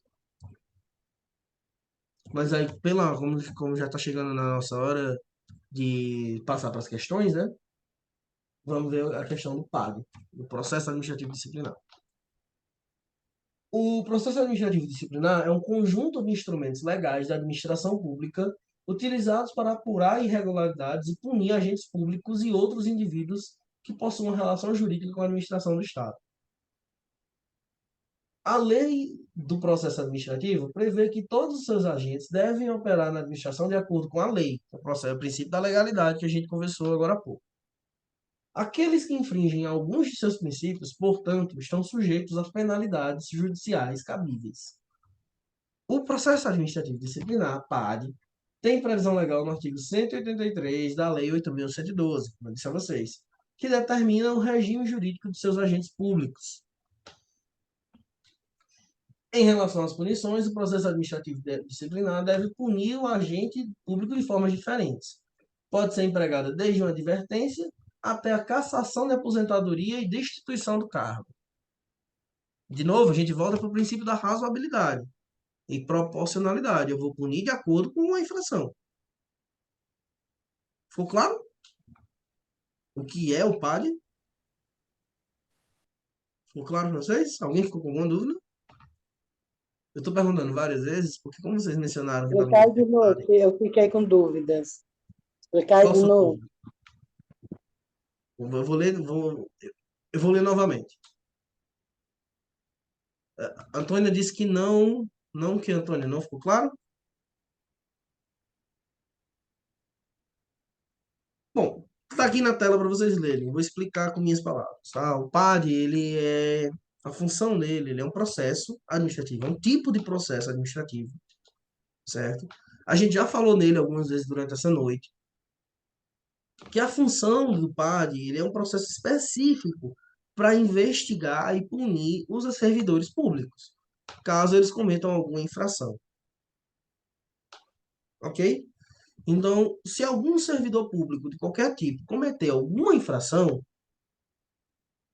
ele vai ser investigado, vai passar por um processo administrativo com todos os princípios do processo administrativo, razoabilidade, ampla defesa, tudo isso, vai ter direito de se defender. E aí, de acordo com a punição, com a infração dele, que não é um crime, tá? É uma infração. De acordo com a infração dele, ele vai ter uma punição cabível, né? Uma punição ali dentro. Então, por exemplo, se o funcionário, se o servidor público está chegando no trabalho costumeiramente atrasado, ele chega, todo dia ele chega 20 minutos atrasado, meia hora atrasado. Em algum momento, o chefe dele vai ficar, tipo, né, insatisfeito com aquele servidor ali que não está trabalhando direito, tá gerando um problema. E aí ele vai querer punir esse cara. Se fosse numa empresa privada, né, se você trabalha em qualquer loja, qualquer comércio, qualquer empresa privada, você provavelmente seria demitido. Concorda? O seu chefe ia lhe dar, ou ia lhe dar uma advertência, ou você ia ser demitido, alguma coisa ia acontecer com você. Só que o servidor público, ele tem estabilidade. Então, ele não pode simplesmente ser demitido. Se eu tô, por exemplo, se eu sou servidor público, eu vou para o trabalho e meu chefe acordou de mau humor, ele pode olhar na minha cara e me demitir. Desculpa, se eu sou funcionário do comércio. Ele pode me demitir por qualquer motivo. Eu vou ter direito às minhas verbas trabalhistas, eu vou ter direito a INSS, a seguro-desemprego, eu vou ter direito a uma série de coisas. Mas ele pode me demitir. Eu não tenho estabilidade, ele pode me demitir. Concordam com isso? Concordam com essa afirmação? Ah, entendi. Para que o servidor público seja demitido, é necessário haver um processo administrativo. Ok?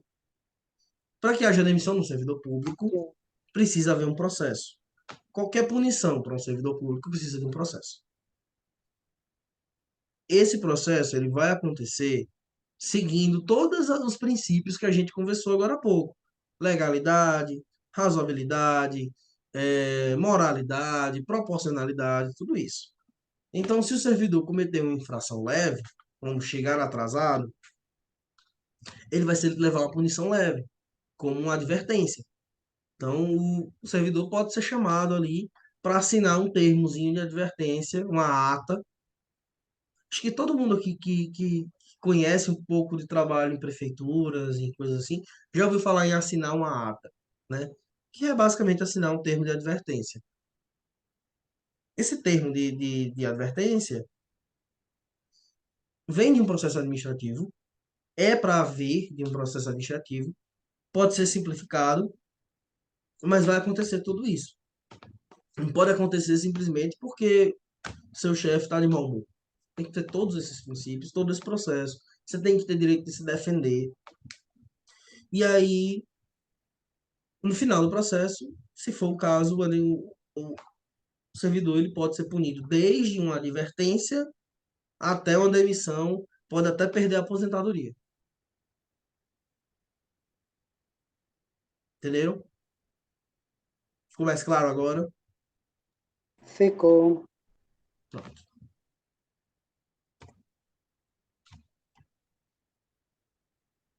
E aí, o processo administrativo disciplinar é dividido em duas fases: a sindicância e o processo administrativo disciplinar propriamente dito. A sindicância é a etapa onde é apurada a autoria da infração ou irregularidade e a existência da mesma. Lembrando que só as irregularidades precisam ter sido feitas dentro da administração pública. Então, assim, na sindicância, por exemplo, um determinado bem da repartição pública ali, do ente público, foi danificado. Alguém bateu o carro da prefeitura. Bateram o carro da prefeitura. De repente, o carro da prefeitura apareceu com amassado. A primeira fase do processo administrativo é a sindicância. Na sindicância, eu vou investigar quem estava dirigindo esse carro. Se ele tem culpa disso, entendeu? Quem era o motorista naquele momento, onde foi esse acidente, e eu vou investigar isso. Isso é a sindicância. Então, por exemplo, em processos mais sérios, né? Descobri que dentro de uma licitação houve uma corrupção. A administração pública descobriu uma corrupção, um esquema de corrupção dentro de um processo licitatório. Na etapa da sindicância, ela vai investigar quem poderia ter cometido isso. E aí elas chegam na figura de fulano ou cicrano. Fulano ou cicrano, para a administração pública, cometeu esse crime. E aí a administração pública acusa essa pessoa dentro de um processo administrativo. Então, a sindicância é essa etapa de investigação, de apuração, né? E aí, a sindicância se subdivide em preparatória e acusatória. A preparatória não está prevista em lei específica, mas tem como objetivo fazer as apurações necessárias para a entrada do processo administrativo. Então, por exemplo, preparatória, sindicância preparatória para investigar o carro da prefeitura que está amassado. Ah, não, mas tem uma câmera de trânsito. Vamos olhar a câmera de trânsito. Isso é uma sindicância preparatória. É, por exemplo, a verificação de documentos, a oitiva de testemunha. Tudo isso é sindicância preparatória.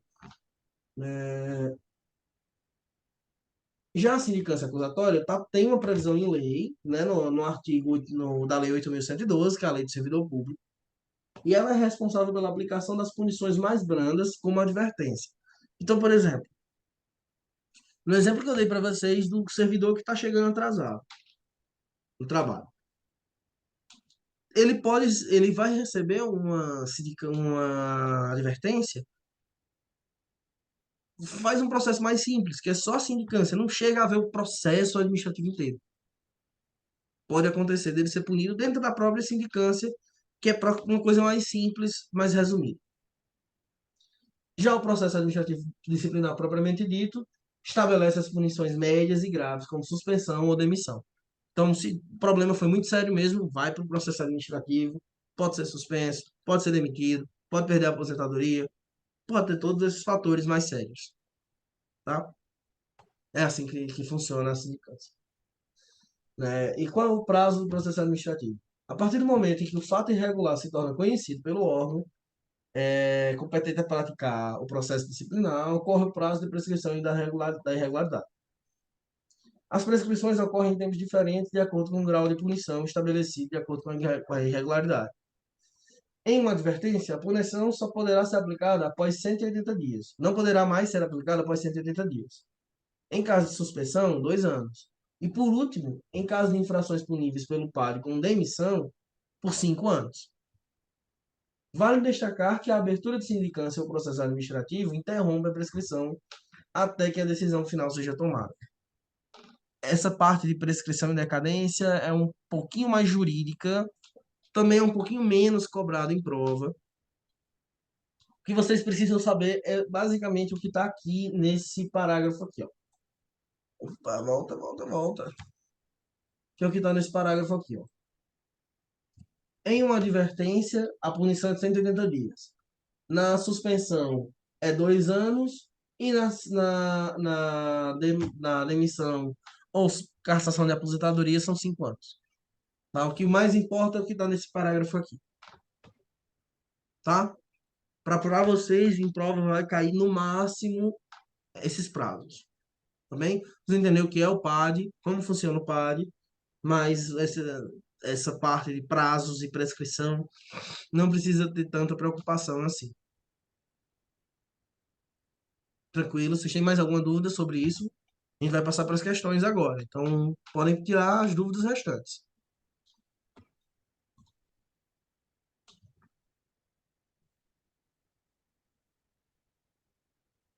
E aí, ficou claro o processo administrativo disciplinar?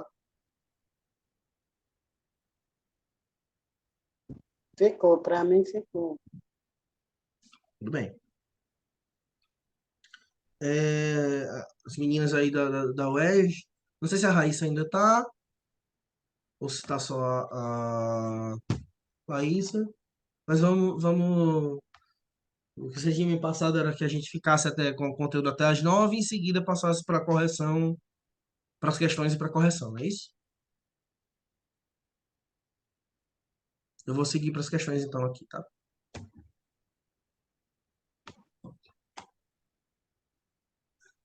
E aqui vocês vão ter, eu vou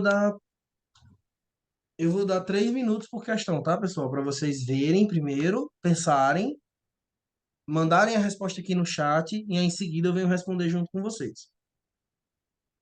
Tá? Mas primeiro, por cada questão, eu vou dar 3 minutos para que vocês tentem responder sozinhos. Bom? Vamos lá, começa aí a primeira.